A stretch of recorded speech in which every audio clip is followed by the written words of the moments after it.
Admiral Vixar stood motionless before the quantum display bridge of the Collective's flagship, the Eternal Vigilance. His 4 primary tentacles moved in precise patterns across the holographic controls, while his secondary ones remained perfectly still, a sure sign of deep concentration among his species. The routine surveillance sweep of Sol 3, classified as Earth by its inhabitants, had revealed something impossible. "Run the analysis again," he commanded, his voice crystals producing the precise harmonics of authority. The ship's AI compiled with an immediate hum of quantum processors. First Lieutenant Carroll approached cautiously, her scales shifting to match the formal blues of a status report. "Admiral, we've run the analysis 12 times now. The results remain consistent." The display showed a perfect helix spiral formation, followed by a textbook execution of the quantum pincer maneuver. These were advanced battle formations, techniques that took Vexor's own commanders years to master. Yet here they were, being executed flawlessly, from a suburban dwelling in something called New Jersey. "Show me the source," Vixar commanded, his outer membrane rippling with curiosity. The holographic display zoomed in, penetrating layers of atmosphere and buildings until it focused on a single room. A small human child sat cross-legged on a floor covered in soft material, holding some kind of electronic device. "Our analysis indicates it's a recreational computing device, sir," Carl reported, her scales betraying a hint of amusement. "The humans call it a gaming console."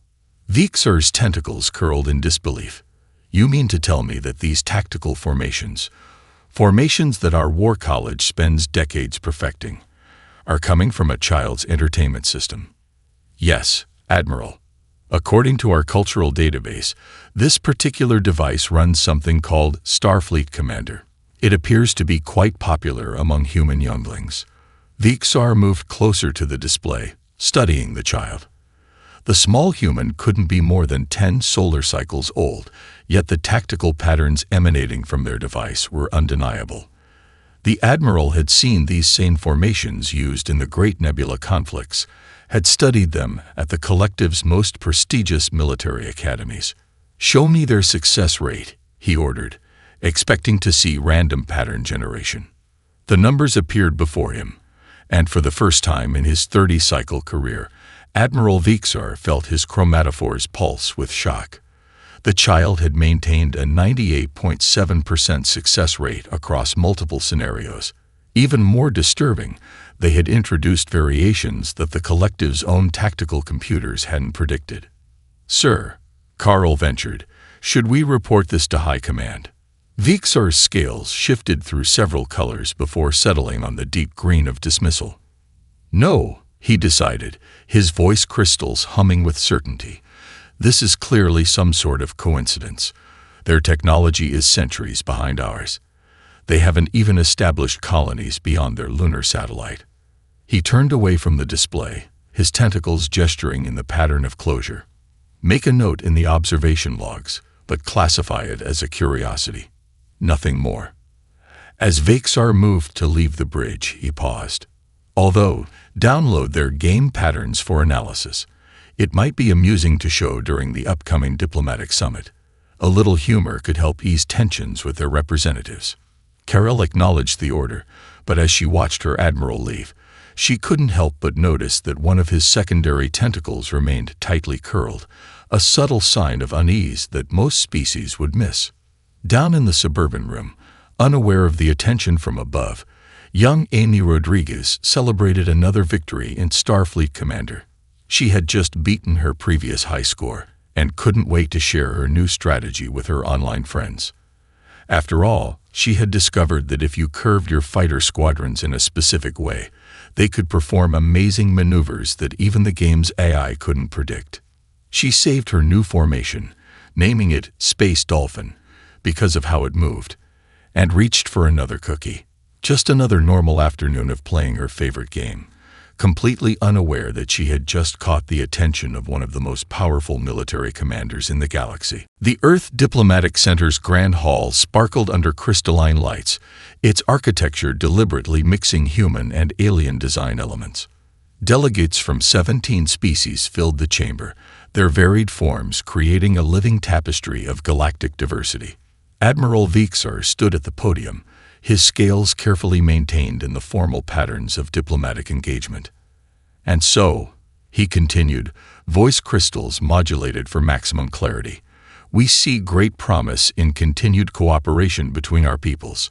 He allowed his secondary tentacles to flow in what humans called a friendly gesture. "Why, we even find ourselves impressed by your entertainment technologies. During our recent survey, we detected tactical patterns from a gaming device that almost perfectly mimicked our most advanced battle simulations." A ripple of polite laughter moved through the alien delegates. The humans smiled diplomatically, used to their more advanced neighbors' condescension. All except for one small figure partially hidden behind her father's chair. Sarah Chen, daughter of Earth's chief diplomat Marcus Chen, sat up straighter. Her dark eyes sparkled with interest as she clutched her prize Starfleet Commander console. She had been allowed to attend the summit on the condition that she remain quiet and complete her homework during the proceedings. But this was about her game. Her favorite game. Before her father could stop her, Sarah's hand shot up. The movement caught Vexor's compound eyes, and he paused mid-gesture. "Yes, small human." His voice crystals produced the tones of amused indulgence. Marcus Chen started to intervene, but Sarah was already standing. She held up her console, its holographic display shimmering in the hall's ambient light. "Admiral Vexar, sir, were you watching someone play Starfleet Commander?" The Admiral's scales flickered with surprise before settling back into their diplomatic pattern. "Indeed, young one. We observed quite interesting signal patterns from this game." Sarah's face lit up. "That's so cool. I'm in the top percentile, globally. Would you like to try a match?" The hall fell silent. Even the atmospheric regulators seemed to pause. Marcus Chen's face flushed red as he whispered, "Sarah, please sit down." But Vexar's chromatophores pulsed with curiosity. This was unexpected, yet potentially useful. What better way to demonstrate the collective's superiority than through a friendly game? His primary tentacles moved in a pattern of acceptance. "A fascinating proposal, young Sarah Chen. Perhaps a small demonstration would add some levity to our proceedings." He turned to the assembled delegates, "With your permission, of course." The various ambassadors murmured agreement, some leaning forward with interest. Marcus Chen, recognizing the diplomatic opportunity, nodded slowly. "If the Admiral wishes to indulge my daughter's request." Sarah was already moving forward, her small feet barely making a sound on the polished floor. She reached the podium and began setting up her console with practiced efficiency. "It can project the game field so everyone can watch," she explained, fingers dancing across the controls. "Do you want to use the neural interface or the standard control system?" Vixar's secondary tentacles curled in amusement. "I believe I can adapt to your human control mechanisms." A holographic field blossomed above the podium, far more sophisticated than Vixar had expected. The star field was surprisingly accurate, down to the subtle gravitational distortions around larger celestial bodies. "Standard 3-fleet battle?" Sarah asked, already selecting her ships, "or would you prefer a more complex scenario?" The Admiral's scales shifted to a subtle shade of confidence. "Perhaps we should start with something simple, young one." "I wouldn't want to." "Great," Sarah interrupted, her enthusiasm overwhelming protocol. "I just unlocked this new Jupiter-class carrier, and I've been dying to try out this strategy I developed for it. Did you know if you curve your fighter squadrons in a spiral pattern while maintaining quantum entanglement between their shield matrices, you can create this amazing defensive formation?" Vixar's chromatophores pulsed with shock. She was describing the exact pattern that had caught his attention during the surveillance sweep. As the game began loading, Marcus Chen noticed something unusual. The Admiral's secondary tentacles had all curled inward, and his scales were shifting through colors just slightly too quickly for diplomatic comfort. The match was about to begin, and suddenly, Vixar wasn't feeling quite so confident anymore. The holographic battlefield materialized above the diplomatic podium with a clarity that made several alien delegates lean back in surprise. Vixar's confidence wavered for a microsecond as he noticed the stellar positioning was accurate down to the quantum level. This was not the primitive simulation he had expected. "I'll let you have first move, Admiral," Sarah offered cheerfully, her small fingers already dancing across her control panel in preparation. "It's only fair since you're new to the game." Vixar's scales rippled in what his species considered a gracious smile. "Most kind, young one." His tentacles moved with practiced precision as he studied the control interface. It was deceptively simple, yet somehow familiar. Almost like. His chromatophores pulsed in shock. The control scheme was nearly identical to the collective's own battlefield command systems. No time to dwell on that now. He initiated his favorite opening gambit, the Stellar Pincer, a move that had won him countless actual battles. His forces split into two curved formations, preparing to envelope Sarah's fleet from multiple vectors. Sarah's eyes lit up. "Oh, classic pincer. But watch this."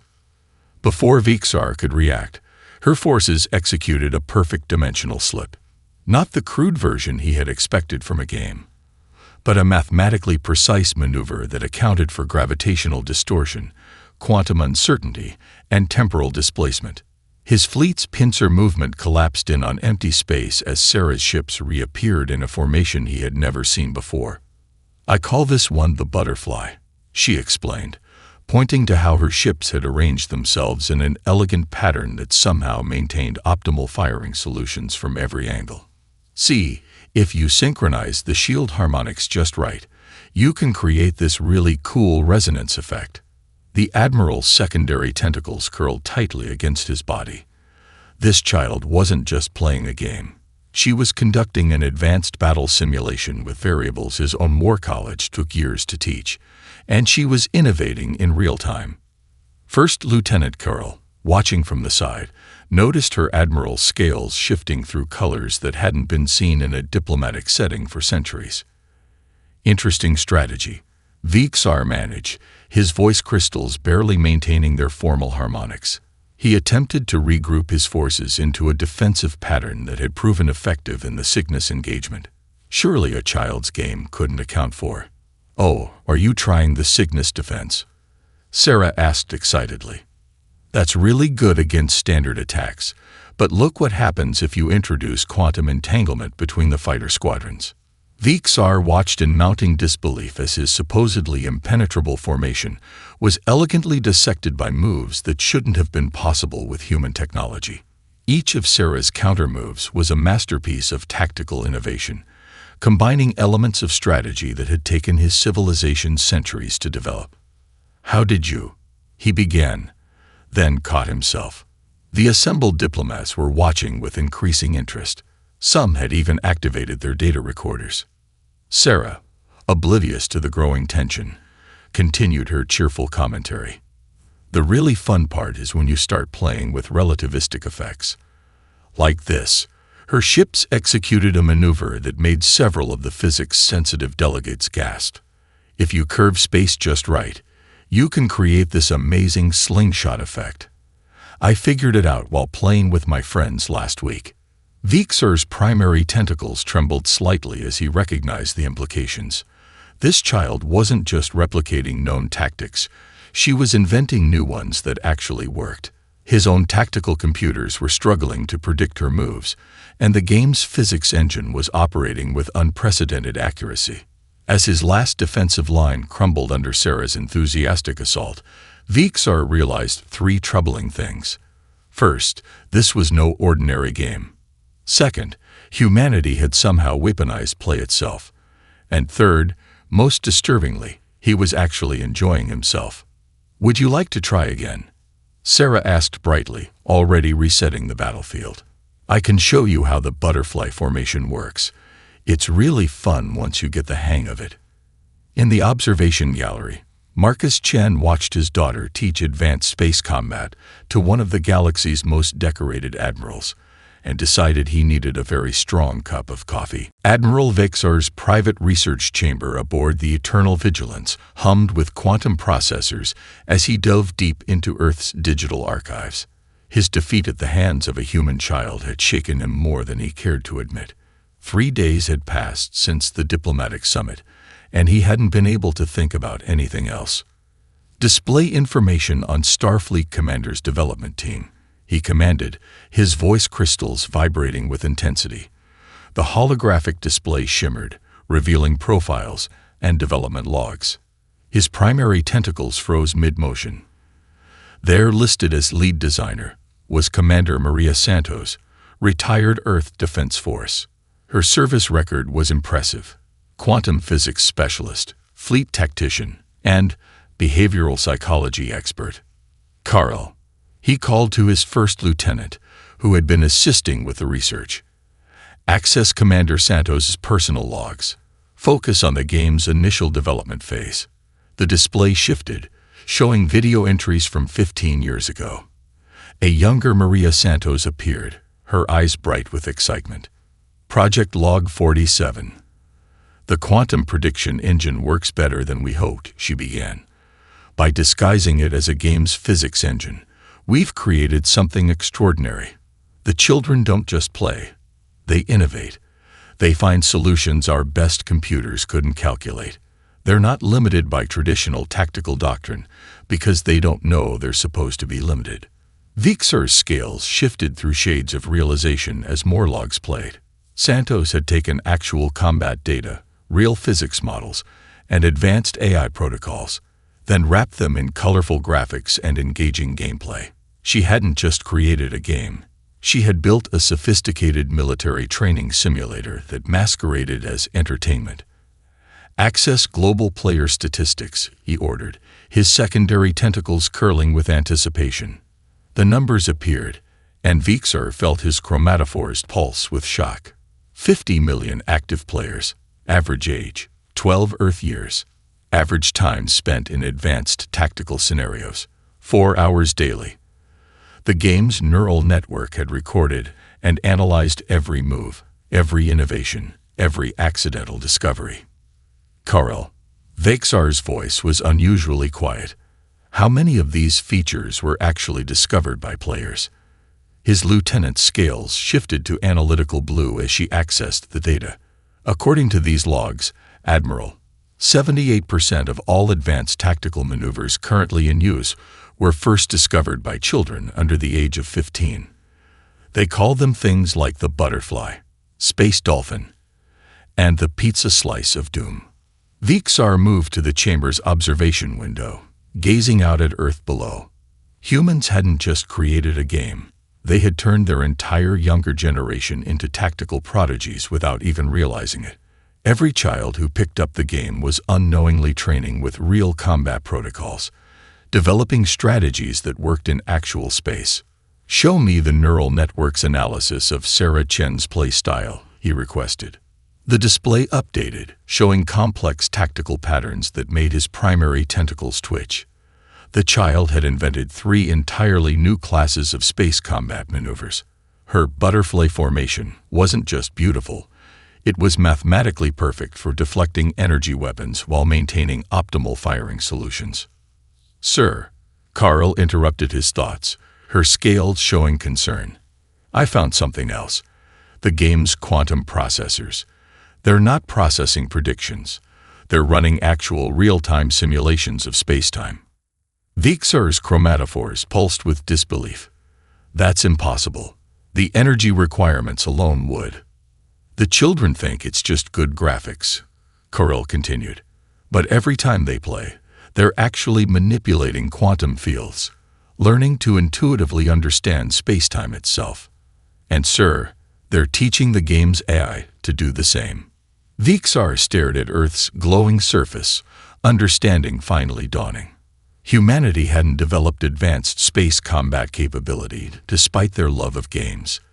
They had developed it because of their games.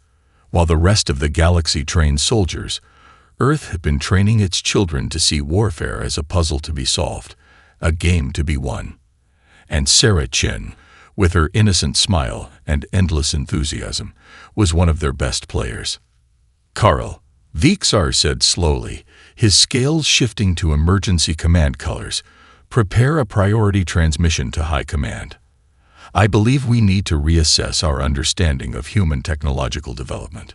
On Earth below, Sarah Chen was teaching her little brother how to perfect the butterfly formation, completely unaware that she was helping rewrite the galaxy's understanding of space combat. The collective's grand amphitheater had never been so crowded.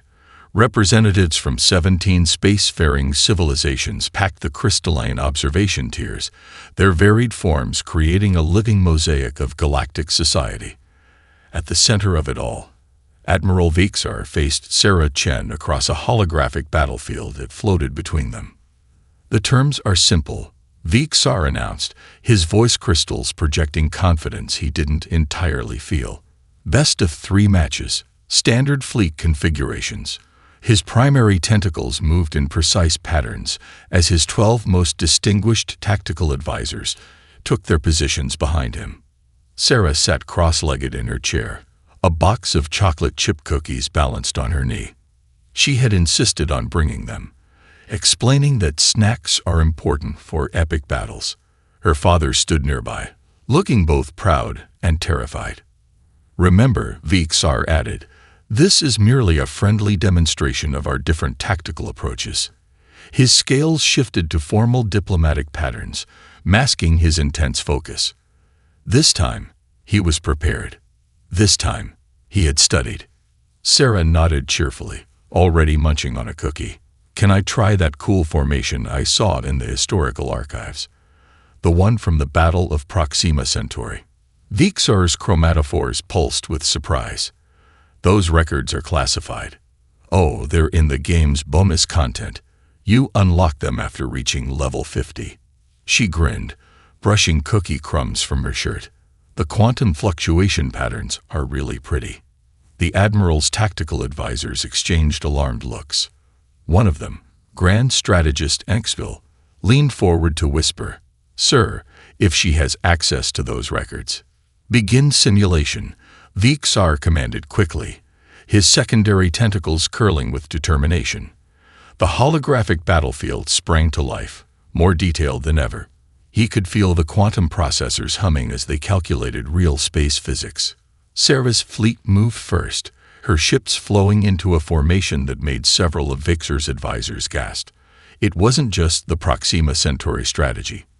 It was an improved version that accounted for variables the original admirals hadn't even known existed. "See, if you adjust the shield harmonics like this," she explained, demonstrating with casual ease, "you can create a resonance cascade that looks just like a rainbow. And it deflects energy weapons super effectively." Vixar's carefully prepared counter-strategy crumbled as Sarah's ships danced through space in patterns that shouldn't have been possible. His advisors frantically fed him tactical suggestions, but she adapted faster than they could analyze her moves. "Oh wow," Sarah exclaimed, her eyes lighting up. "Are you trying the helical defense? That's one of my favorites. But look what happens if you introduce quantum entanglement between the fighter squadrons while maintaining a Fibonacci spiral pattern." The assembled diplomats watched in stunned silence as the human child systematically dismantled one of the most sophisticated tactical minds in known space. Vixar found himself actually enjoying the experience, despite his imminent defeat. The sheer creativity of her approach was fascinating. "Match point Sarah Chen," the game announced, its AI sounding almost amused. Vixar's scales shifted through colors of respect as he prepared for the second round. "Most impressive. However." "Admiral," one of his advisors interrupted urgently. "The human child's tactical innovations. Our computers are still processing the implications, but these strategies could revolutionize our entire understanding of space combat." Another advisor chimed in, their scales showing alarm. "Sir, she's not just playing the game. She's inventing new laws of quantum mechanics through intuitive experimentation." Sarah looked up from her cookie, oblivious to the commotion she had caused. "Ready for round 2? I've been working on this really cool maneuver I call the spiral space hug because it kind of wraps around the enemy ships like a big friendly squeeze. Vixar felt his chromatophores pulse with something between amusement and awe. The galaxy's understanding of warfare was being rewritten by a child who named her tactics after snack foods and hugs. "Very well," he said, his voice crystals harmonizing with genuine warmth. "Show me this spiral space hug of yours." In the diplomatic observation box, Marcus Chen wondered if the galaxy was ready for humanity's particular brand of innovation. Then he noticed several alien children in the audience pulling out their own gaming devices, watching Sarah with rapt attention. The revolution wouldn't be televised. It would be played. The Arcturian Empire's emergency council chamber blazed with holographic displays, showing Sarah Chen's matches against Admiral Vexor. High Commander Zix, their most decorated military leader, rewound the footage for the 7th time. "Look at this movement here." They gestured with a crystalline appendage. A child. A human child discovered a quantum-level fleet formation that our best scientists hadn't theorized possible. Their crystal matrix pulsed with concerned frequencies. Meanwhile, aboard the Eternal Vigilance, Vixar faced a different kind of crisis. His quantum communications array was overwhelmed with messages from across the galaxy. Some were demands for explanations, others were requests for access to Starfleet Commander's codebase, and most concerning of all were the reports of unusual activity in Earth's digital networks. "Sir," Carl reported, her scales shifting through worried colors, "we've detected over 3 million new downloads of Starfleet Commander in the past 12 hours. Most are from non-human sources." Vixar's chromatophores pulsed with surprise. "Show me." The holographic display revealed a stunning sight. Alien children across 17 species had begun playing the game. Young Arcturians, their crystal matrices glowing with excitement, were learning Sarah's spiral space hug maneuver. Proximan younglings were organizing tournament leagues. Even the traditionally isolationist cephalons had cleared their cultural firewalls to allow access to Earth's gaming networks. "There's more," Carl continued, pulling up a video feed. "Sarah Chen has started something she calls a streaming channel." The feed showed Sarah's bedroom, now transformed into an impromptu broadcasting studio. Star charts and alien plushies decorated the walls, and she sat in her favorite chair, surrounded by holographic displays showing various game scenarios. "Hi everyone." Sarah waved at her camera. "Today we're going to learn about quantum entanglement through the power of friendship formation. Say hi to my new friend, Tulara from Proxima Centauri." A young Proximan appeared in a separate video window, their bioluminescent patterns glowing with excitement. "Greetings, Teacher Sarah. I brought snacks too." Vixar watched in amazement as Sarah guided her alien student through complex tactical maneuvers, explaining quantum physics principles through metaphors involving friendship bracelets and dance choreography. Somehow, it made perfect sense. "The Proxima Confederation is requesting an emergency meeting," Carl reported, her scales showing increasing concern. "They're worried about the tactical advantage Earth's children might have." Vixar's secondary tentacles curled thoughtfully. "Show me the current player statistics." The numbers were staggering. Earth's children had logged over 10 billion hours of gameplay, each moment teaching the game's quantum AI new possibilities. They had collectively discovered more tactical innovations in the past year than the collective's War College had in a century. "Sir," Carl's scales shifted to emergency colors, "the Diplomatic Corps is requesting guidance. Several species are suggesting that Earth's gaming network should be classified as military assets." Before Vixar could respond, a new alert flashed across his display. Sarah Chen was calling him directly through the game's communication system. "Hi, Admiral Vexar." Sarah's cheerful face appeared in his holographic field. "I'm teaching some friends about the butterfly formation, and they really want to learn from you too. Would you like to join our study group?" Tulara brought something called crystal snacks. Vixar looked at the eager faces in the video chat. Human, Proximan, Arcturian, Cephalon, all brought together by a child's game. They weren't discussing warfare or tactical advantages.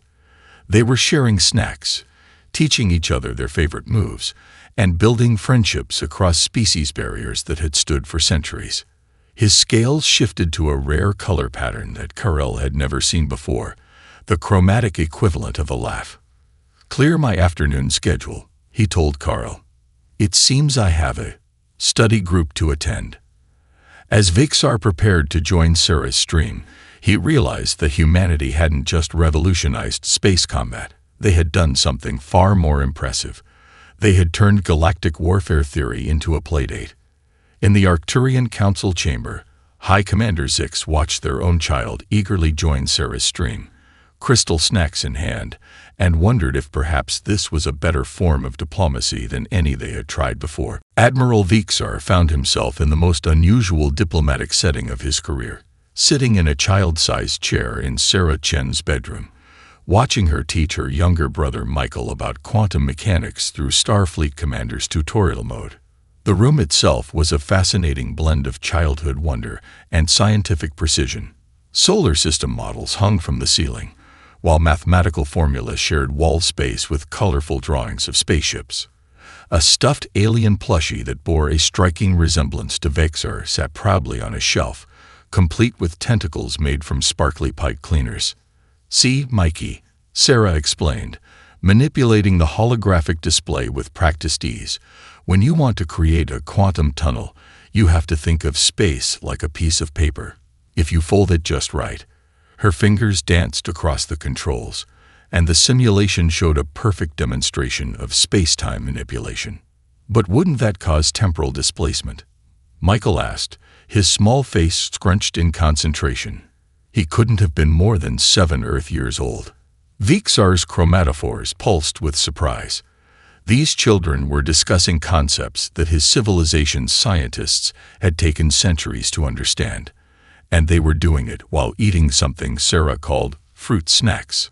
"That's why you need to maintain quantum coherence," Sarah continued, demonstrating with her fleet. "Look, if you arrange your ships like this, it's kind of like making a friendship bracelet, where all the threads have to work together." Vixar watched in amazement as she guided her brother through a complex series of maneuvers that perfectly illustrated quantum entanglement principles. The game's interface translated abstract physics into intuitive patterns that even a child could grasp. "Admiral Vixar," Michael turned to him suddenly, "is it true that your ships use crystalline matrices for quantum communications? Could they work with Sarah's butterfly formation?" The Admiral's secondary tentacles curled with delight at the child's insight. "Indeed, young Michael." In fact, he leaned forward, his scales shifting to teaching colors. "Would you like to see how we might combine the two?" For the next hour, Vixar found himself deeply engaged in what the children called a theory crafting session. They experimented with hybrid formations, combining collective techniques with human innovations. Michael's natural curiosity led to questions that made Vexar reconsider principles he had taken for granted for decades. "But why do the ships have to stay in that pattern?" Michael asked, pointing to a traditional collective formation. "Couldn't they move more like a dance?" Sarah's eyes lit up. "Oh, like in ballet when they do the swan formation. Here, look." She quickly programmed a new movement pattern that somehow merged classical Earth dance choreography with advanced fleet tactics. The resulting formation was both beautiful and tactically superior to the original. Vixar's tactical computer chimed with excitement as it analyzed the new pattern. These children weren't just learning. They were reinventing the fundamentals of space combat through the lens of their own experiences and interests. "Dad says you're helping to set up a special gaming academy," Sarah mentioned, while helping Michael perfect his quantum tunneling technique. "Will you teach there too?" "I believe I will be learning there," Vixar replied honestly, his voice crystals harmonizing with warmth. "Your way of understanding the universe is unique." "That's because it's fun," Michael declared, successfully executing a maneuver that combined ballet-inspired movements with crystalline matrix principles. "When something's fun, you want to figure out how it works."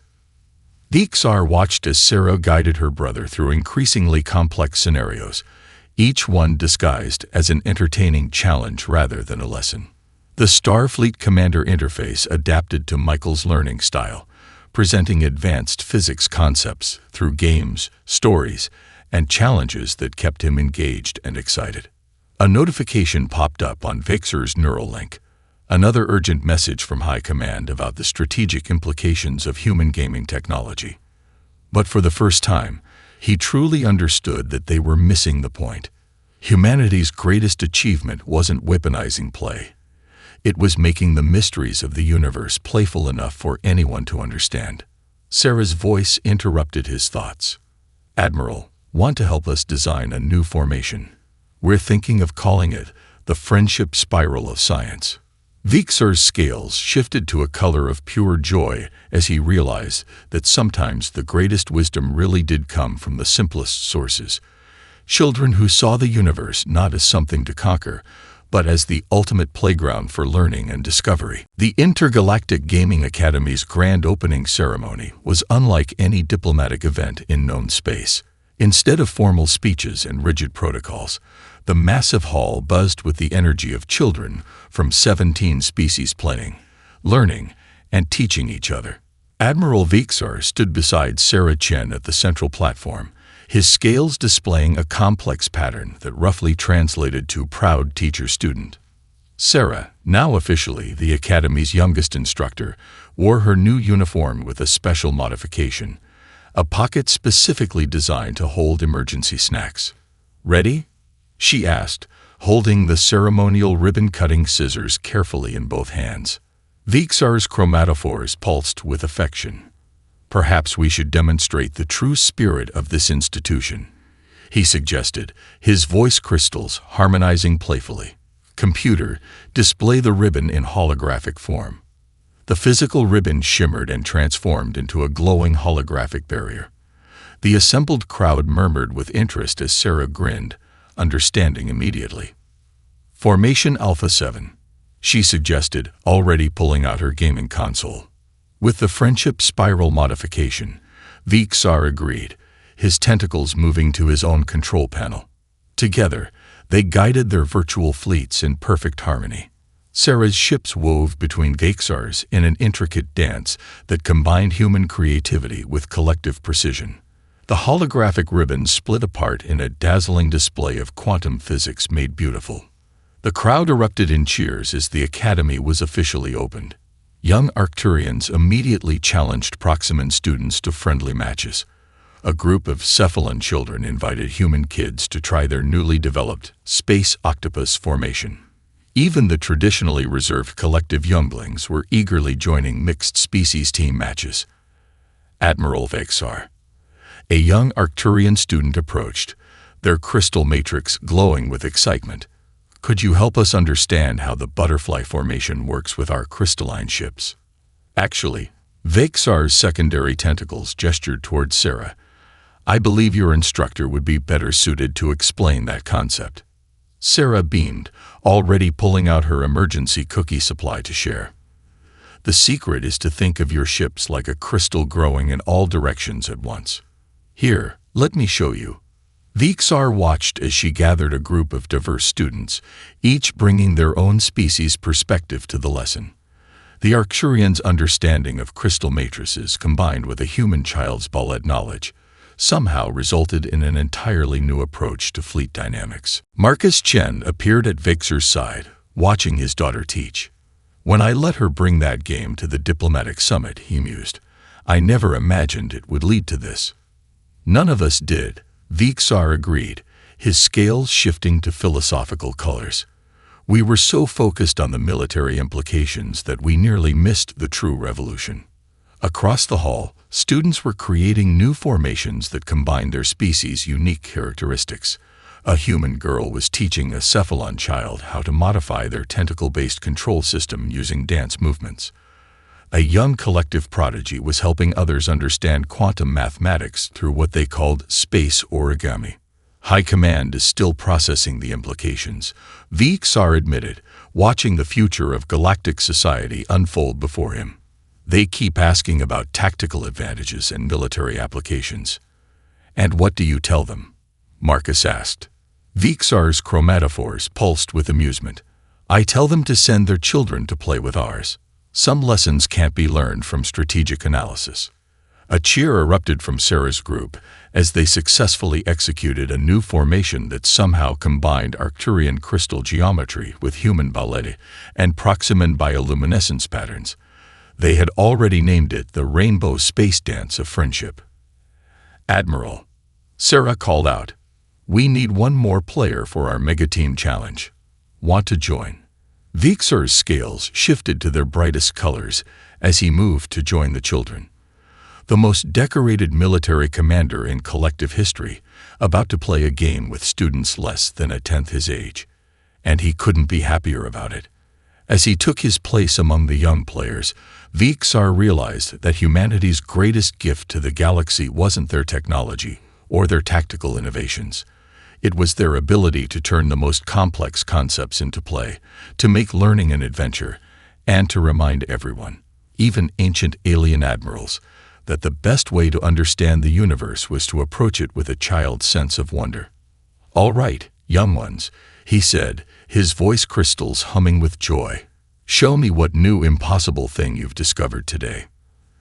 The future of the galaxy was in good hands, small hands, tentacles, and crystal matrices, all working together to build something greater than any one species could have imagined alone. And it all started with a child's game.